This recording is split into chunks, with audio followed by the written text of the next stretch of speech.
cover the entire system. Hey. How y'all doing online? I know many of you are watching. I was sitting here having a conversation with those who were here. I wanted to introduce myself to some of you who may not know who I am. I'm going to have prayer, but then I want to introduce myself and begin to talk about why we are doing this work. Why this book? Why this work? Why this year? Why right now? So let me say a quick prayer. God, we pause and we thank you for our time. Thank you for the moments that we are sharing. Thank you for the preciousness of them.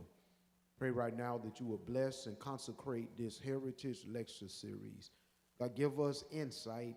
Give us sight that we can't see with our natural eyes. Give us an understanding so that we might be able to recognize the activities of the devil, and that is those who are against your will. So, Lord, help us on tonight, help us on Monday, then help us on Tuesday with this Heritage Lecture Series. Thank you for the vision for it. Thank you for the work that has been done by others in the past. We pray right now that you would do this in the name of Jesus, our brother, literally of the same skin color, we pray. Amen. Amen. So, for those of you that don't know who I am Dr. Tyree Anderson. I am the pastor here at the First Baptist Church of Ensley, one of the founding members of the Cutting Edge Clergy Caucus. Some people are always saying, well, what qualifies you to have a discussion on some type of intellectual, in the intellectual realm? I have double associates from Lawson, criminal justice in history, got a double bachelor's from UAB, criminal justice in history. I have a master's degree in American history from George Mason University with a concentration in Reconstruction, meaning the years of 1863 to 1877. I have a master's of divinity from the Samuel DeWitt Proctor School of Theology at Virginia Union, with a concentration in practical theology with an area of specialization in liberation theology. And I have a doctorate in ministry from Ashland Theological Seminary with a concentration in black church studies. I have been in school too long to get all them pieces of paper, not to use them. That's why we got this Heritage Lecture Series, because you got to use it. If you don't use it, you will lose it. So now, what's the purpose of this lecture series? When did it get started? Got started in 2018. I arrived here at the church in 2017. 2018, we launched the Heritage Lecture Series with my advisor, Dr. William H. Myers, who is a professor of New Testament at Ashland Theological Seminary and a specialist in post-colonial studies.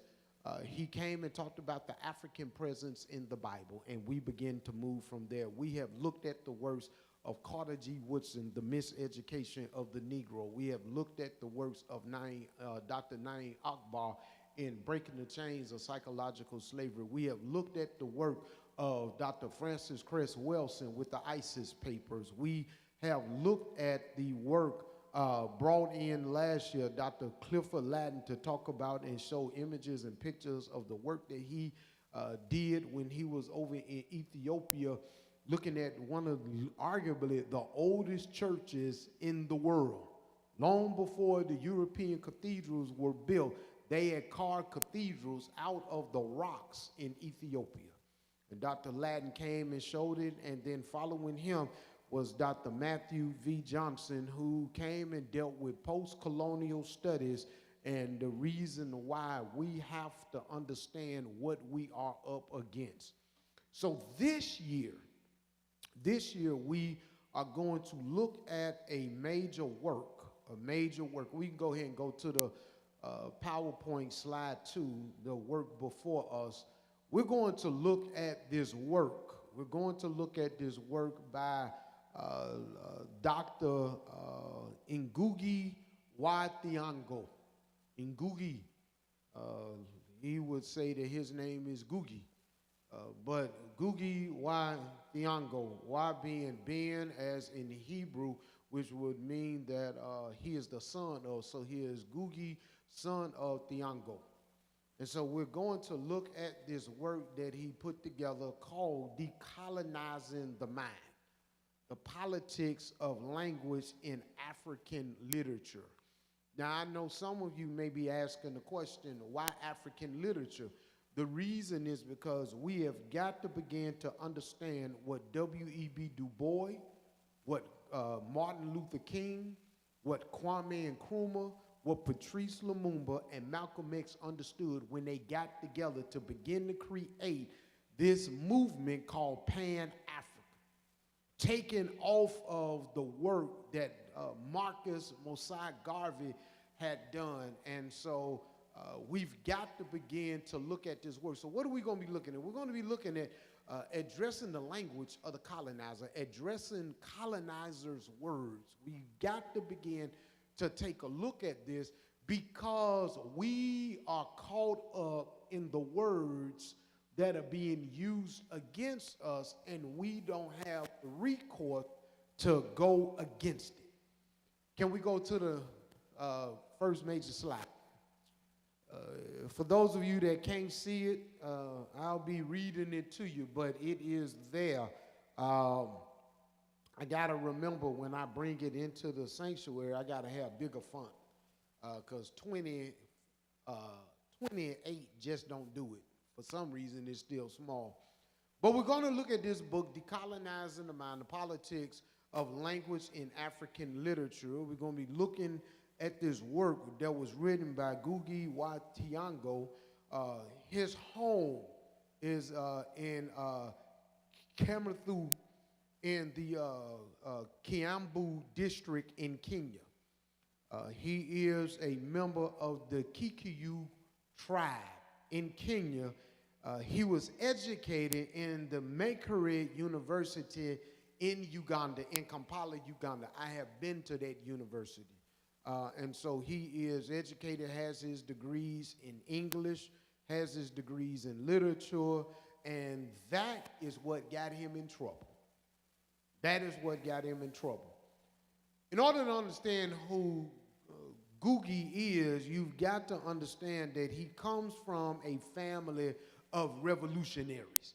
He didn't just go to school and become radicalized. He comes from a family of revolutionaries. His family fought in the Mau Mau uprising that was in Kenya against the British and against their colonial rule. So he has been fighting against imperialism and colonialism his whole life. His entire life, that's what he's been fighting against. And he has been fighting against it because when somebody comes in to tell you that you are nobody, either you agree or you resist it. Most of us just try to ignore them, but when you ignore them, they get stronger in their moves. That's why you see the imperialist moves taking place in Florida right now with Governor DeSantis. Governor DeSantis isn't operating as a racist, he's operating as a colonialist and an imperialist. That's how he's operating. But because in the United States we don't use that language, we just suck it up as being racism. That's what we suck it up at. And because we suck it up as being racism, we think that that is the answer, that that is it. And the reality is that's not the case. We are victims of imperialism. We are victims of colonialism. And the reason why we don't talk about it is because the people on TV don't talk about it. See, the news media is not going to tell you that that's what's going on. They're going to tell you that we are trying to defund the police. No, what we're trying to do is fight against imperialism and colonialism. That's what that is. That is what that is about. And so, Ngugi wrote the novels. He wrote some novels. Matter of fact, he has 10 books out. But two of the ones that are of most importance from a playwright, because he wasn't just a writer, he's a playwright, he is a college professor, he is living in exile right now. living in California, he can't go back to Kenya. Because if he goes back to Kenya, they are going to kill him. They are going to kill him. And you want to know what he did that was so bad? What he did that was so bad was that he wrote a play in his native language, not in English. That's what did it. I mentioned it earlier today during the sermon, during the pastoral comments, but he is in exile because the colonial powers that are in Kenya right now put him in prison for 1 year, maximum security prison from 1977 to 1978. And they put him in prison because he wrote a play in the native language. You in Africa, but you want me to write it in English. I want y'all to process that. I'm in Africa, I'm an African, I am a member of the Kikuyu tribe, and you're telling me that I cannot be supportive of my own people. I have to do what? I have to write it in the oppressor's language.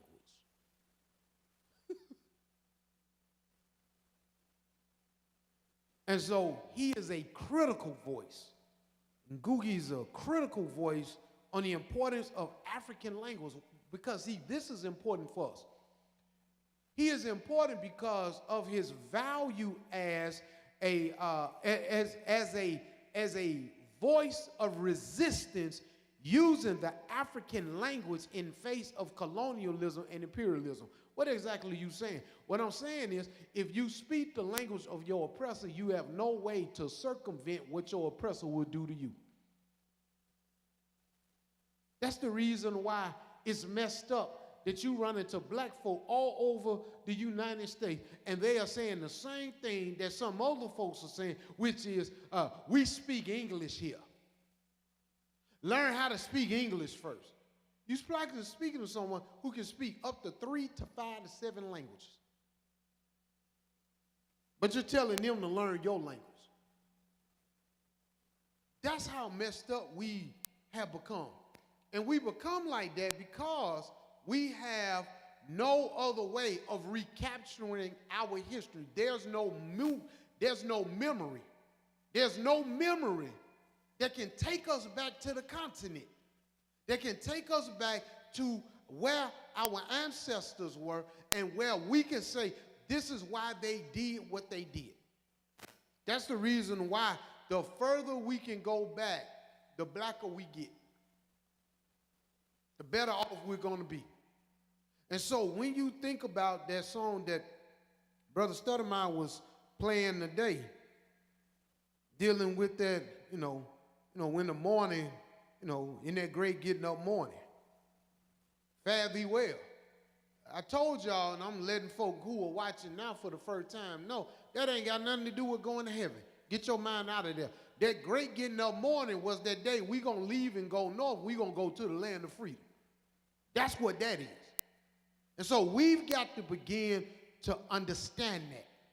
We got to begin to recognize that, because when we don't get it, when we don't understand it, when we don't see it, we tend to embrace whatever the current narrative is.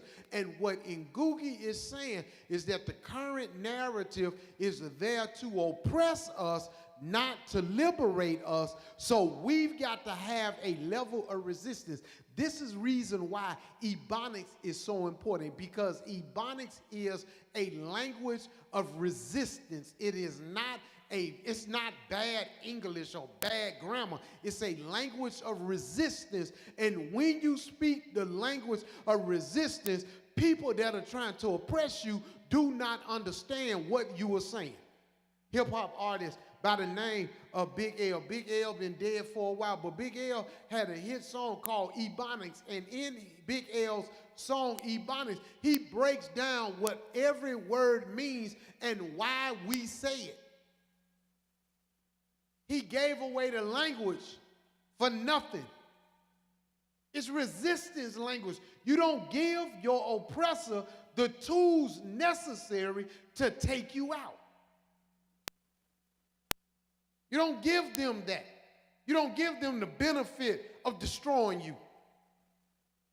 But that's what he did when he made the song. And so he produced plays in the 1970s and 1980s. Can we go back to the PowerPoint slide? I told you about him being arrested. He was arrested on December 31st. You go to the next slide.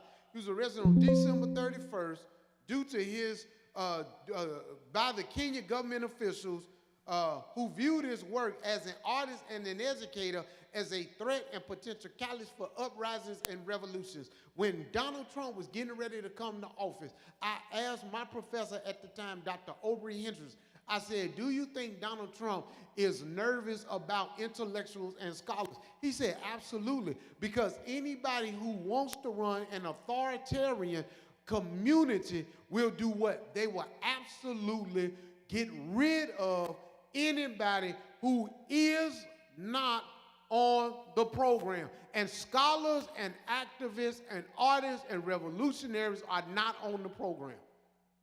They are not on the program. Because we don't go along with whatever is being said. We are not a Candace Owens. We are not a Tim Scott.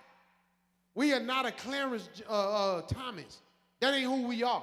We're going to think critically about how do we help move our people from point A to point B. That's what we're going to do. And so while he was in prison, he wrote this book. And this is going to be so reminiscent of Dr. King. Listen to this. While in prison, he wrote Devil on the Cross on toilet paper. The letter from the Birmingham jail wasn't written on mead paper. It was written on toilet paper and newspapers. You can't stop a person, even when you put them in prison, from engaging in revolutionary activities if it's built within them. And one of our problems as black folk is that they have taken it out of us or convinced us to suppress a fight against what's wrong. And so when he was released in 1978, he lost his job at the University of Nairobi and eventually had to leave with his family to live in exile in London. Since 1960, Africa. You don't really understand what they look like. I do. You better believe he had details following him around in everything that he did. And the reason is because we are looking for a reason to lock him up again. But what is he at now? He's out in California. He's a distinguished professor of comparative language and English at the University of California, Irvine. Go to the next slide. Let's see if anybody can read this. Can y'all see that? Mbona, Unigia, Kingerzia. That's a question. This is Swahili. It's Swahili. Kwa Nini Wazia Kusama Kwa.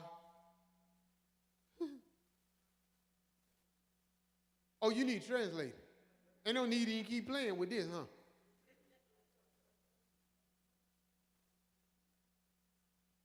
If you can't read it, the European handlers couldn't read it either. They need a translator. See, that's the power of resistance through language. Is that I can communicate and you have no idea what I'm talking about. Let me tell you the first question. First question is, in Swahili, why are you speaking in English? Why are you speaking in English? That's a question. Why are you speaking in English? Oh, that's your native language. You look African. Why you don't speak Tree, Kiswahili, Mbutu? Why don't you speak Another language. Why are you speaking in English? Here goes the next question. Why can you only read in English?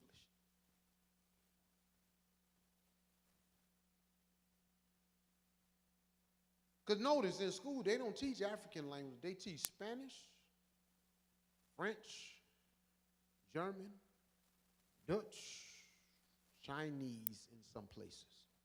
Except they call it Mandarin. They're not teaching any African language. Here's the other question.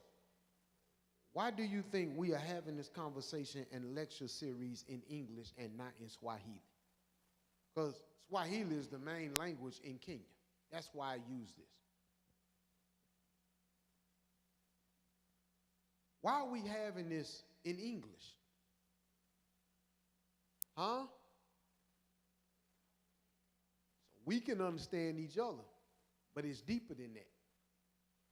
Because if the only language we as people of African descent understand is English, that means that we have been fully colonized and don't even realize it. We don't even realize we've been fully colonized. Fully, not partial. Fully. That's the reason why they get mad. You know, the hillbilly whores that got rotten teeth get mad at people that come over and say, we speak English here. We speak English here. Because they don't understand it. And they don't know if something is being said around them or about them because they only speak the language of colonization. And so language matters. And the reason why language matters is because it indicates who your loyalties are to. That's why when Ngugi wrote in his native language, they got mad because he was saying, my loyalties are not to the British Empire. Even though the British Empire was gone, the vestiges of the British Empire still existed, and those in power operated as if they were extensions of the colonial power. So the reason why you and I couldn't read the questions in Swahili is because we are the result of not just the European slave trade, but also the product of imperialism in Africa and colonialism in what later came to be known as the Americas.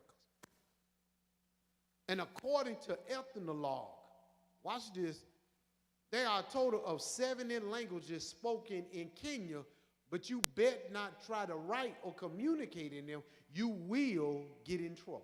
70 languages, and you're going to put this one language above the 70. So this piece is important. Language is a tool used by the oppressor to control not only the narrative, but the business transaction, engage in cultural wars, and establish the dominant language as the facilitator of all affairs. I'm going to say that again. Language is a tool used by the oppressor to control not only the narrative, but the business transactions, engage in culture wars, and establish the dominant language as the facilitator of all affairs. In other words, you don't do nothing unless you use language. Whether it's written, whether it is verbal, or whether it is used in music, television, Hollywood, news, sermons, whatever. You are using a language. And when you start using the language of the oppressor, here's what we are doing. We are further engaging in establishing the narrative. We are further engaging in doing business transactions. We are helping to facilitate culture wars, and we are helping to establish the dominant language as a facilitator of all affairs. And so according to JumpSpeak, which is this website that identifies languages from all over the world, it says that because of its size, Africa and its 54 countries are incredibly diverse. And it's true. It's true. Linguists estimate that nearly 2,000 native languages are spoken in Africa. 2,000. Along with more global languages like English and French. And due to that diversity, many Africans are at least bilingual. They know at least 2 languages. They know their native tongue and they know the oppressor's tongue. But many of them are trilingual and quadlingual. You just keep going. When I had my friend that was here in the United States, Joseph Iletu from Uganda, Joseph speaks 9 languages. But when people look at him, they think he a dumb African. South America alone has 11 official languages. 11. How many we got here? And yet we're the leading power, right? I'm going to get into that on tomorrow. We're the leading power, but we only speak 1 language. And that language is in English. That language is oppression. And whatever method or approach we got to take, that's what we do. So language matters. And language is a tool used by the oppressor to do all this stuff I just mentioned, these culture wars, establish the narrative, conduct business, blah, blah, blah. For Ngugi, the relationship between language, culture, and the possibility of freedom are inseparable. They are inseparable. Because if you decide that you will make somebody, if you know your native language, your native tongue, one of the problems that we got is that the records are so skewed that we cannot fully trace back our lineage to a particular village or a particular community in the continent of Africa. Right now, there are 54 countries in Africa. 54. Over 2,000 native languages. We don't know where we come from. And when y'all do these DNA tests, I want everybody here, when y'all do these DNA tests, you know where they getting the information from? The Mormons. The Mormons have all the data in Utah, in Salt Lake City. So when you do it, you are getting all your information from the Mormons. They are the wholesalers of your history. So there are 3 fundamental aspects of language. You got nonverbal, you got spoken, and you got written. Y'all know what nonverbal is. Say something I don't like. My body gonna tell you. Verbal, we gonna talk. And then written, you gonna read.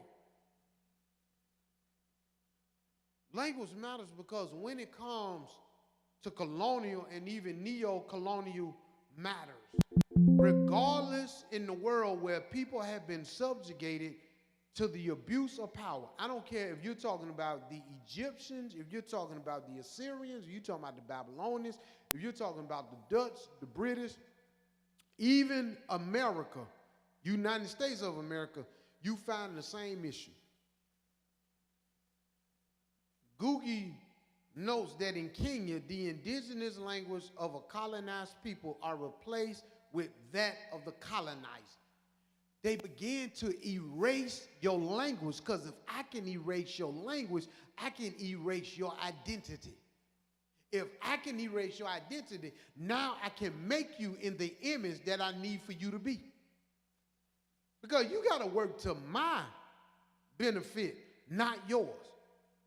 So the system that is implemented, here go the first piece, separate the people from their native speech and writing.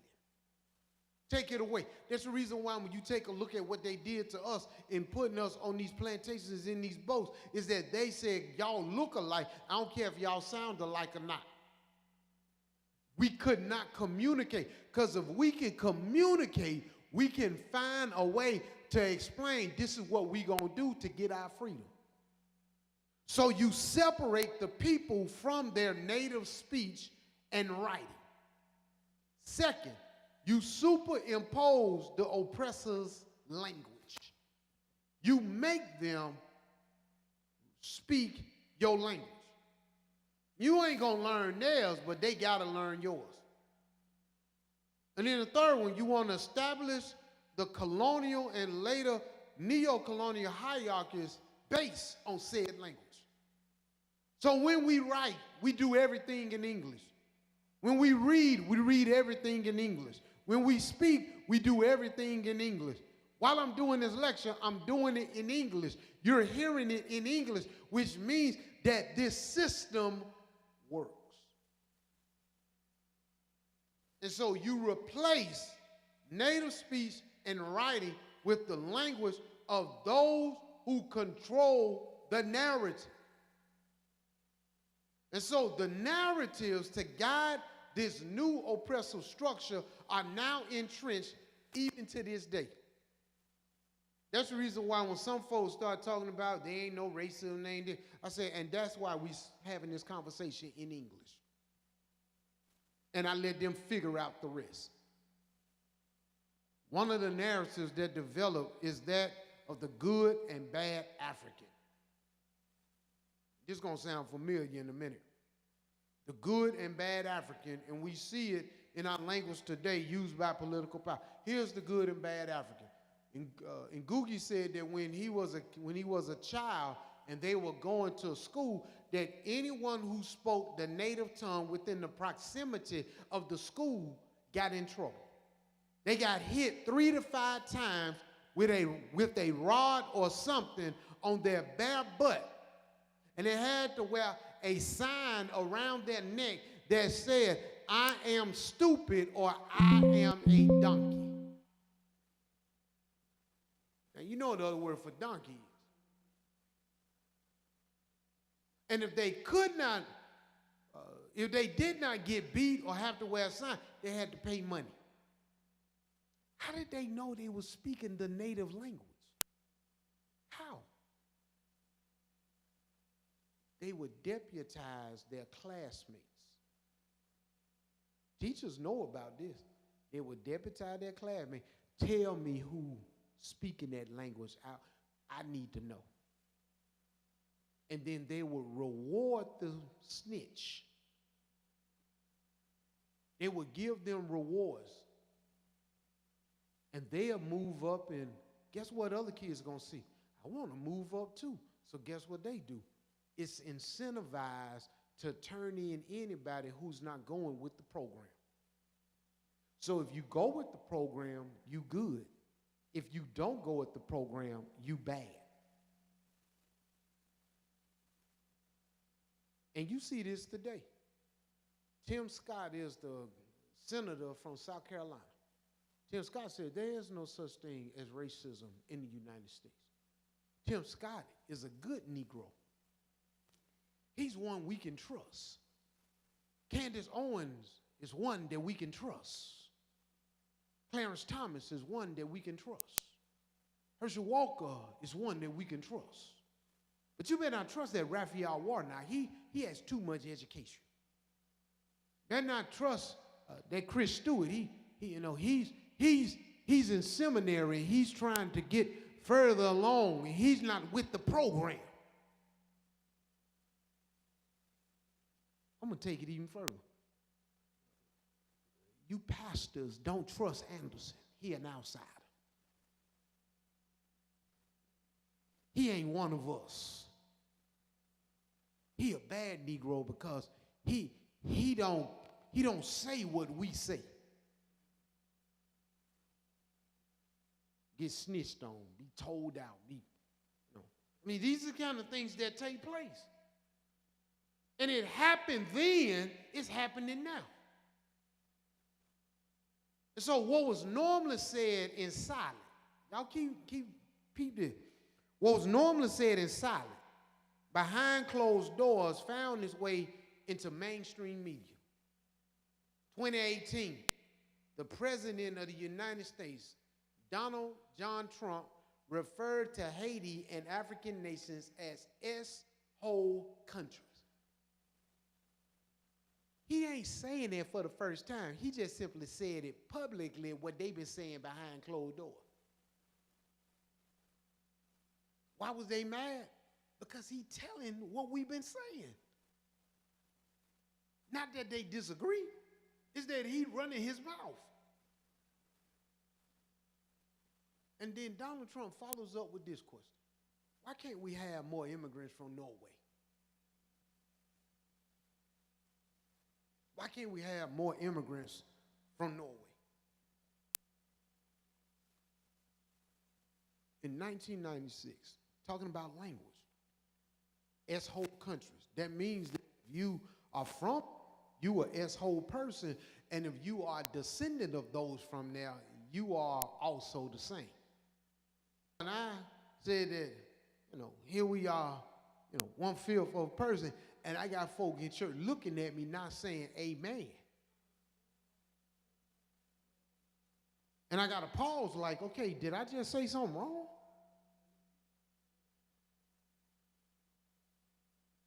This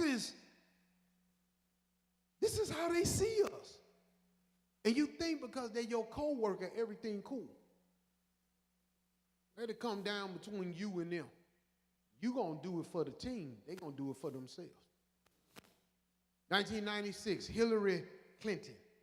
Y'all know that woman y'all absolutely love. 96, she was first lady of the United States.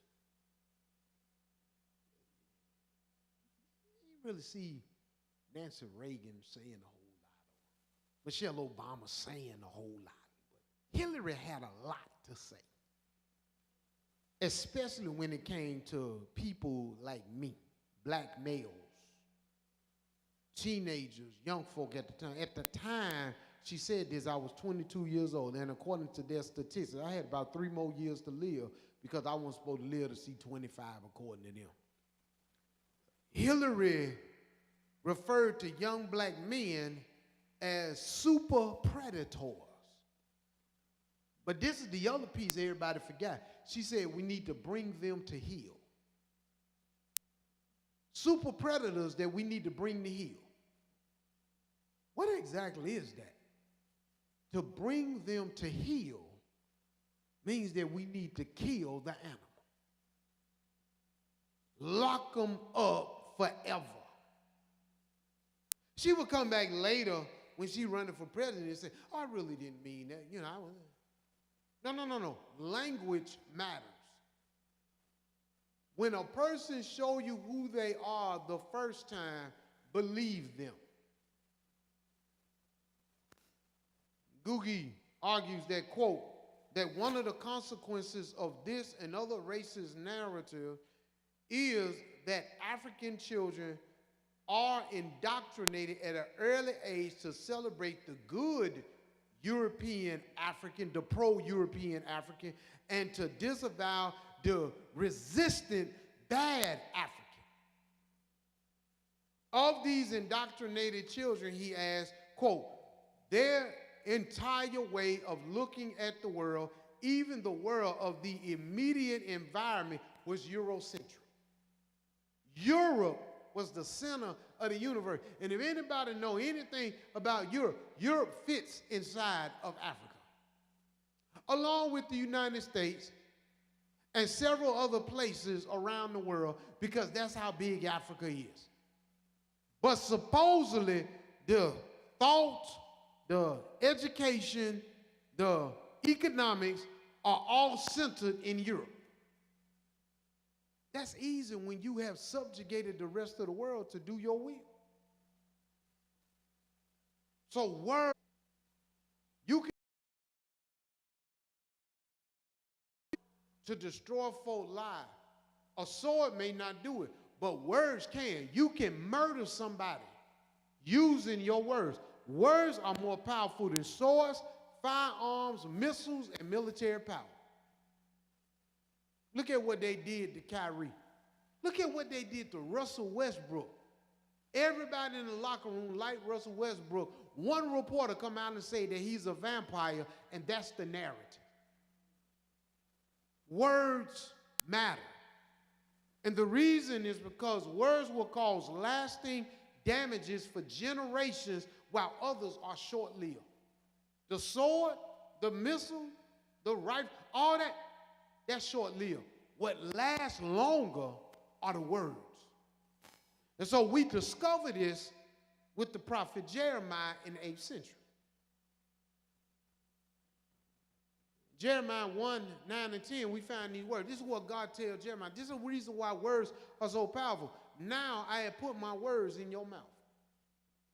See, today I appoint you over nations and over kingdoms with his words to do what? To pluck up and pull down. To destroy and overthrow, to build and to plant. The words we use will do that. The words you use will either build or destroy. That's why you got to be careful with the words you use. Because see, what we sometimes don't understand is that the moment that we put it out into the atmosphere, it has to come to pass. That's why folks say, man, he killing me to death. Whoa, time out. Don't say that. Because the words you say matter. And the power of Yahweh's words, when spoken by Jeremiah, has the power to destroy and build kingdoms, manifest cultures, and transform lives either for good or evil. That's the reason why language matters. And when you start looking at language, you got to ask yourself, am I using the language of a people who have been subjugating the world to his own desires, or am I speaking the language of life and community? So this work, decolonizing the mind, along with other works written by African and Latin American scholars, challenge the use of language as acts of oppression. Language can be acts of oppression. First one, things fall apart. Chinue Achebe. The Wretched of the Earth by Frantz Fanon. The Colonizer and the Colonized by Albert Memmi. How Europe Underdeveloped Africa, Walter Rodney. Latin American Liberation Theology, The Next Generation by Ivan Petrella. For the Liberation of Brazil, Carlos Magalia. You got to understand that people around the world are writing this stuff because they understand that I got to talk to my people. This ain't for everybody. This is only for those who are being subjugated and brought to heel, to use the words of Hillary Clinton. And so there's a field that's been coined as linguism. Linguism. But of course, a white guy came up with it, so it must be okay. This Finnish linguist named Tove Skutner Kangas, talking about linguism. Linguism is defined as ideologies and structures which are used to legitimate, effectuate, and reproduce unequal divisions of power and resources, material and non-material, between groups which are defined on the basis of language. I'm going to put it in a language that we can understand. It means that that it is the unfair treatment of an individual and community based on their language. Unfair treatment of a people and their community based on their language. That if you don't speak our language, we will not respect you. That's the reason why when the Japanese invaded Korea, they began to tell the Koreans, you can't have Korean names. You got to have what? Japanese names. It ain't just happened to the Africans and to black folk. It happened all over the world. When the British went into Ireland, they tried to tell the Irish, you can't do this. And Irish said, we ain't taking it.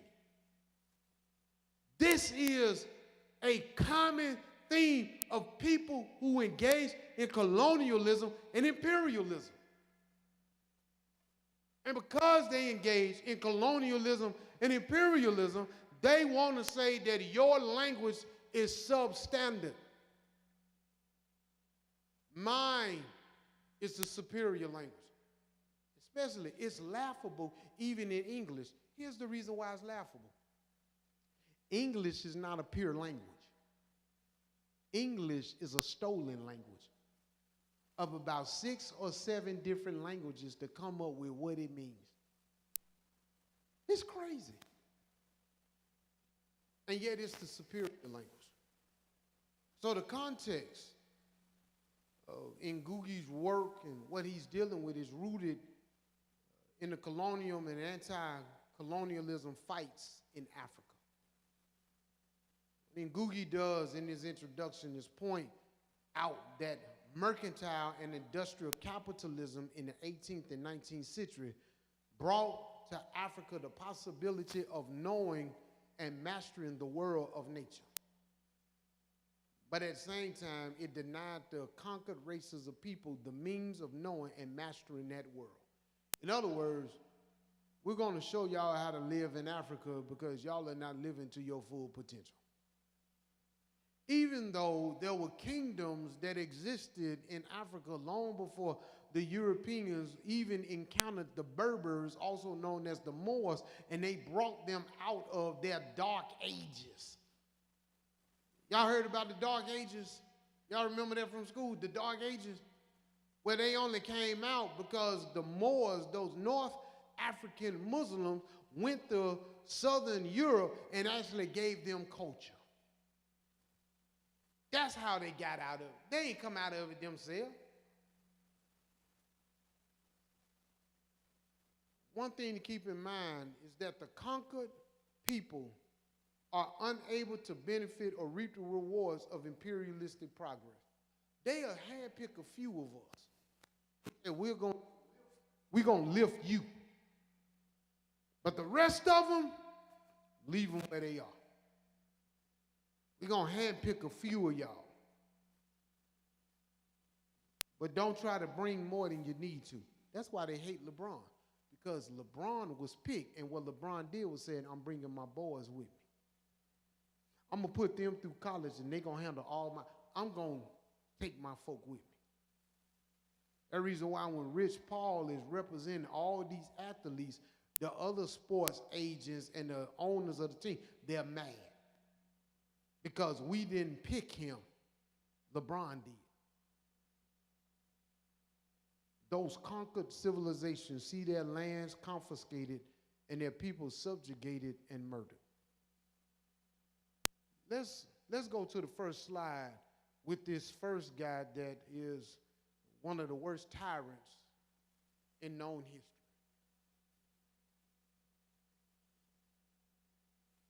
Here you go, right here. Belgian King Leopold II was a monarch and a tyrant. Belgium is small. You ever seen Belgium on a map? You'll miss it. That's how small it is. Keep those slides up as we get ready to go through. Belgium is so tiny, you'll miss it. Belgium is no bigger than Selma. I want y'all to hear me. Belgium is no bigger than this area around Selma. And yet, this guy, Leopold II, was a tyrant, monarch, a torturer, who brought Belgium international fame because of what he did in the Congo. His goal was to follow this guy named Stanley Livingstone. Stanley Livingstone was a colonizer and what's that called when you go and you take the gospel somewhere? Oh, missionary. He was a colonizer and a missionary. Livingstone colonized and was a missionary in East Africa. Uganda, Kenya, Sudan, Rwanda, Congo, that whole area. And what Leopold did was he said, man, this guy doing some great work. We're going to use him and use his blueprint, and we're going to go down there. And so he used a missionary's log and catalog to go into Congo and do what he did. Go to the next slide.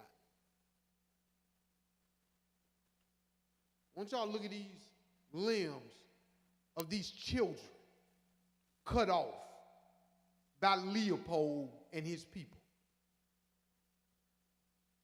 1885, February 5th. How about that? First Sunday that I came to First Baptist. February 5th, 2017 was my first Sunday. On February 5th, 1885, Belgian King Leopold II established the Congo Free State by brutalizing and seizing the African landmass as his personal possession. He took those Africans and said, they belong to me. And rather than control the Congo as a colony, as other European powers did throughout Africa, Leopold claimed to privately own the region. It's not a colony, it's mine. Go to the next slide. I want you to see those babies. That's an adult man and likely his daughter and another little child with not only limbs missing on her arm, but on her feet. Leopold devised a system of terror in which entire Congolese villages were forced to harvest rubber or face death by their Belgian overseers. If you didn't get it, y'all remember that scene in what was that? Exterminated All the Brutes, where that man went in the church, pulled out the African, and killed him right on the spot. That's what they did. Under Leopold, it's estimated that 10 million Congolese were brutally murdered and millions more were maimed. This includes men, women, and children. Take your little grandbaby, brother and sister Isla, and they'll cut the hands off and dare you to say something. Go to the next one. This guy, Cecil Rhodes. Rhodes Scholar. Y'all heard about that? That somebody's a Rhodes Scholar? This is who is named after. Cecil Rhodes was the architect of the apartheid movement in South Africa. He's the architect. Rhodes explicitly believed that the Anglo-Saxon race was a master race. There's no such thing as Anglo-Saxon. Archaeologists and historians have already proven that. It's a made-up term. This ideology drove him to not only steal approximately 1 million miles of South African land, but also to facilitate the murder of hundreds of thousands of black South Africans. Many accounts actually number his victim in the millions. He stole millions of acres of land. Watch this, in the name of God and the king. In the name of two crowns, the crown of Christ and the crown of the king. This guy. But you know what? What makes him even worse is that he actually believed in British imperialism. He believed in it. And he was noted for saying this: to prevent civil war, you must become an imperialist. To prevent civil war, you must become an imperialist. What do you think happened in the United States? That was imperial. There wasn't no civil war. That was imperialism. He is part of the legacy of white people who came from Europe and became wealthy from the theft of gold and diamonds in South Africa. How many of y'all got diamonds?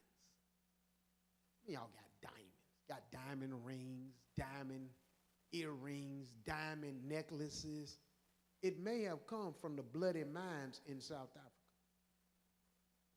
Why? Because Rhodes founded the popular De Beers Diamond Cartel. And I'm going to call it that because they are murdering folk who don't find enough diamonds. And Cecil Rhodes was a perpetrator of genocide who was responsible for the displacement of millions of African people for the benefit of white settlers. The reason why if you look at images of South Africa during the height of apartheid, you see two different ways of living. Some that are herded together, others that are very comfortable where they are. And he was instrumental in the enslavement of millions of African people on their own land. As many as 10,000 people were killed per day in Rwanda. In Rwanda. Rwanda was first colonized by the Germans, then the British. 70% of the Tutsi population was wiped out. And over 10% of the total Rwandan population. Sexual violence was used as a weapon of war. Up to 250,000 women and girls were raped, resulting in thousands of births. In Rwanda. In Rwanda. Go to the next slide, because y'all remember that movie, Hotel Rwanda? There's an origin to this hatred that these two tribes had against each other. And I'm going to tell you what it was. You see these images? These children have no food. They are hungry. They have no access to clean water. Here's what the Belgians did, going back to who again? Leopold II. Viewed the Tutsis minority as superior. So here you go. This that good and bad African again. Here you go. They viewed the Tutsi minority as a superior and favored the Tutsi for leadership positions. This favoritism created ongoing and deeper tension between the Hutu and the Tutsi. So what did he do? They divided them. And they said, okay, brother, sister Ryan, brother and sister Pleasure, you are Hutus. You are nobody. Go sit over there. The rest of y'all are Tutsis. I got some good work for y'all. We're going to put y'all in good housing. We're going to take care of all your food. We're going to take care of everything. While you want to be mad at me, you mad at them, and then you get mad at yourself because you ain't part of that tribe. You get mad. So by the time you watch the movie Hotel Rwanda and you see all the fighting, all the chaos, and the axes and the hacking and all that, it began here with the Belgians. Go to the next slide, which is Kenya. 1952 to 1960, the Kenyan people mainly led by the Kikuyu people, same tribe that Ngugi is from, joined with the Meru people and the Imbu people to fight against the British. But the main ones fighting were the Kikuyu. They had been fighting against the British rule since 1895. Just like a lot of times we only hear about Gabriel Prosser and we hear about Nat Turner, and we hear about Denmark Vesey. Guess what? There was a whole bunch of fighting going on because we did not take this thing laying down. They only told us about the main ones that they wanted us to know about, and those main ones, people got killed. They ain't tell you about the ones that actually won. You ain't never heard about a slave revolt where they actually won, right? Have y'all heard anything about a slave revolt where the Africans actually won? Talk to me. No. You know why? Because they control the language. I'm going right back to what Ngugi was saying. They control, and because they control the language, they ain't going to tell you that you've been successful in kicking their butt and getting some freedom. They're not going to tell you that. They're going to tell you that, no, every time one of y'all got up, we put y'all down. Really? Then how do you explain the maroon communities throughout the Southeast? How do you explain the maroon communities in Jamaica where Bob Marley come from? How do you explain those? Outliners, they didn't happen all the time. That's a lie. We fought. We fought. They was fighting the British since 1895. This rebellion was known as the Mau Mau Rebellion. Who are the Mau Mau? Mau Mau were militant, was the militant wing of a growing clamor of political representation and freedom in Kenya. The first attempt to form a countrywide political party began on October 1st, 1944.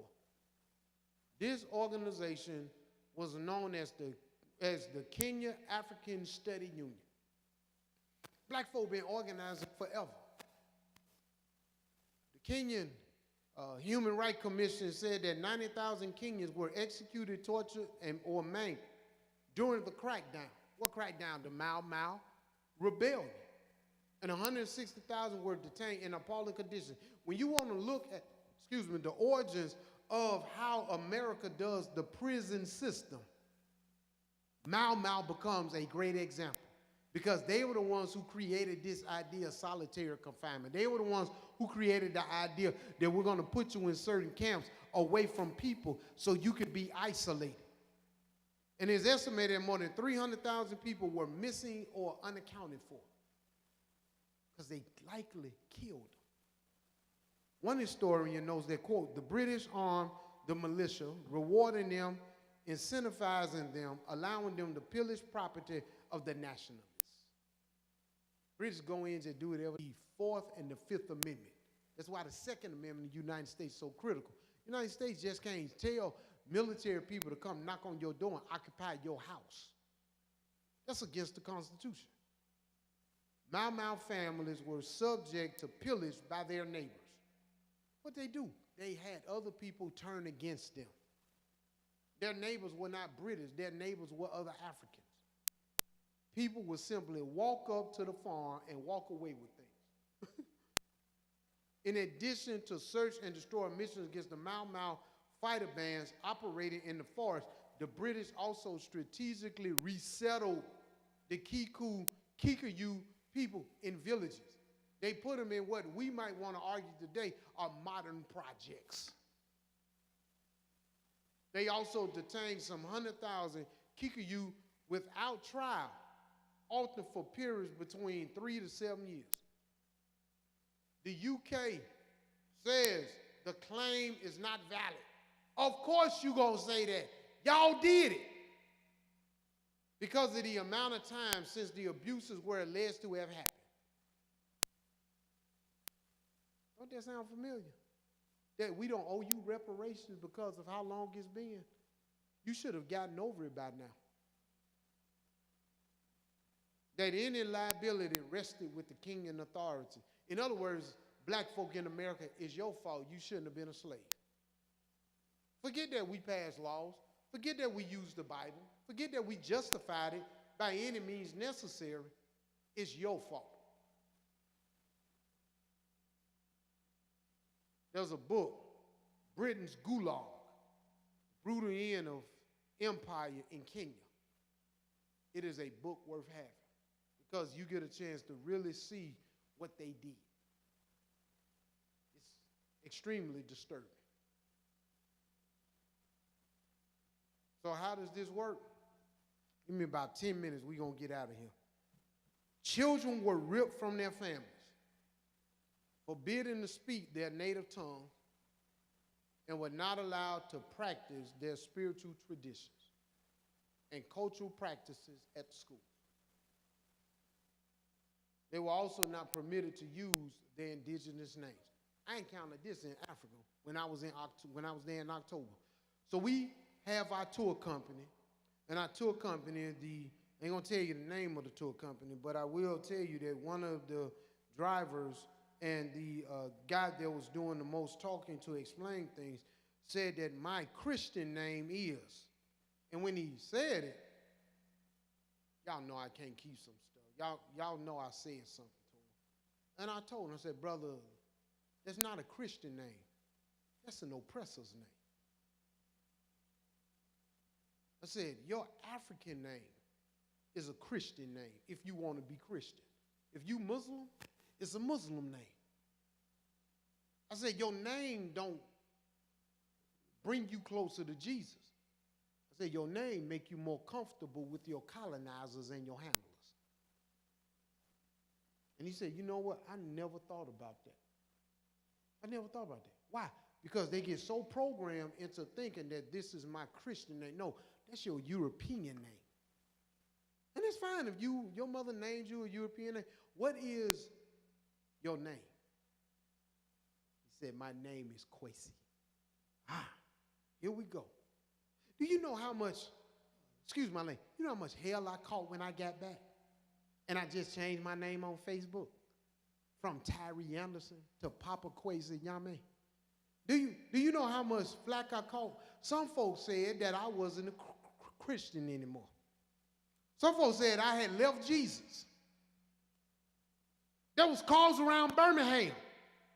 Won't know what's going on with that boy over there. He done went over there and lost his mind, not realizing that that was actually my 14th time going to Africa.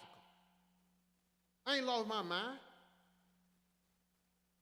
But because I chose to embrace an African name that I was given at an official African name and ceremony, you mad. Go by the name that your mama gave you. Nobody mad about that. Well, you think because my name changed on social media that I'm different? Try me. I'm still that same dude. But it bothers some folk. Why is it bothering you about what I did with me? Just because I don't want to use my other name. I want to use Papa Kwesi Yame because I know what it means. I don't know what Tyree Anderson means, but I know what Papa Kwesi Yame means.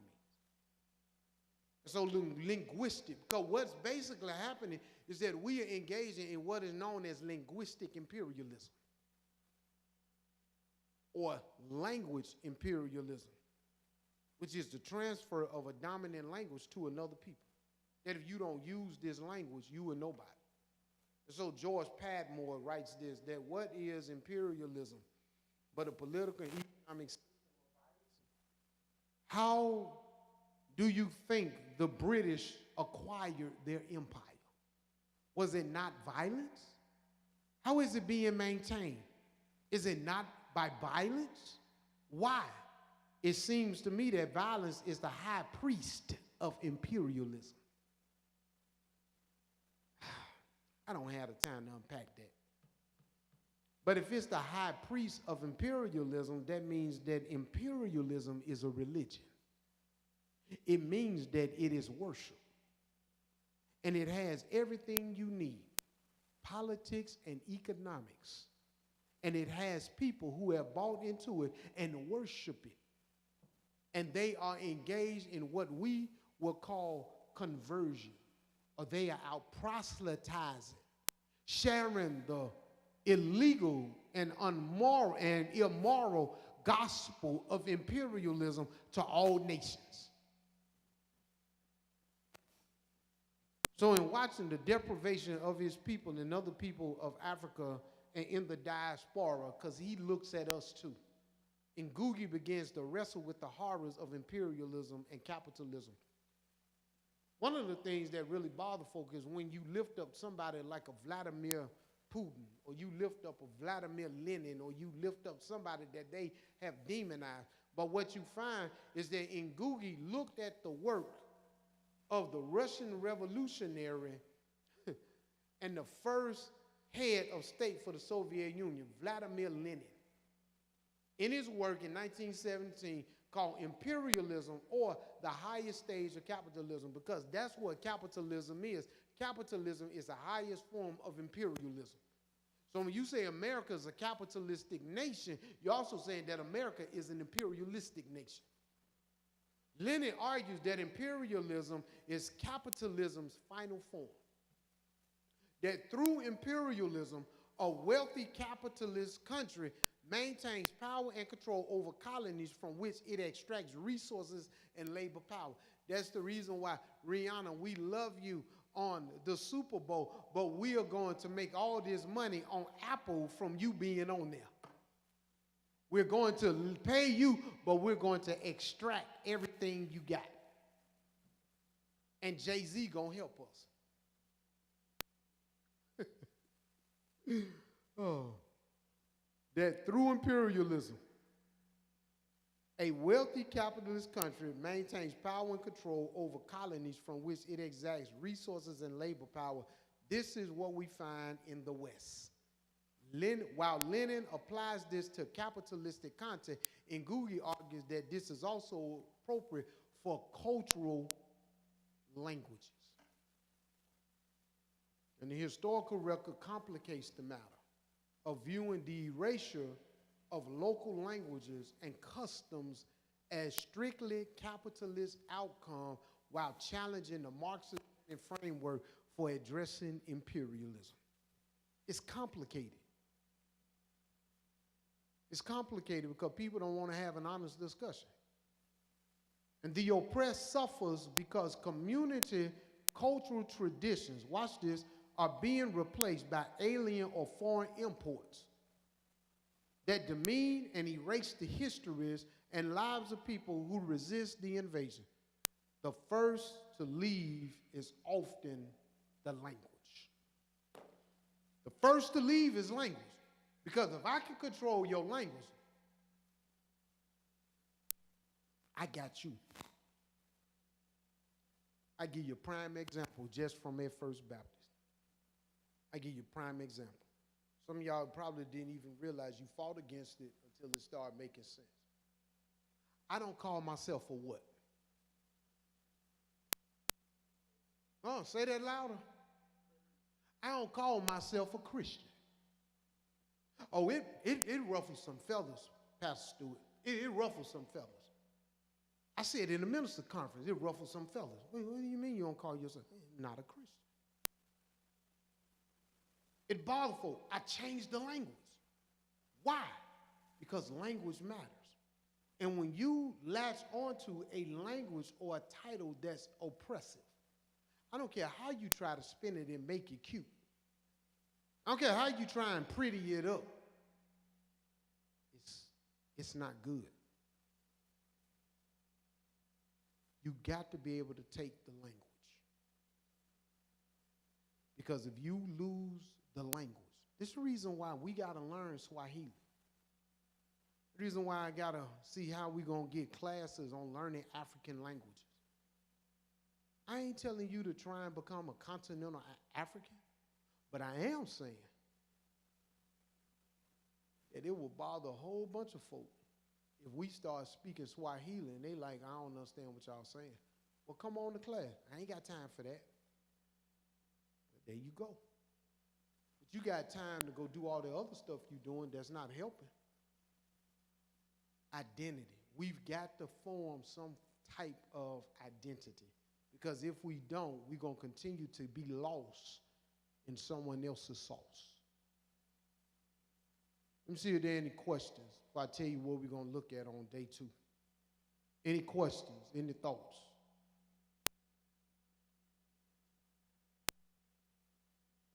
None? Come on, y'all. We got anything on social media?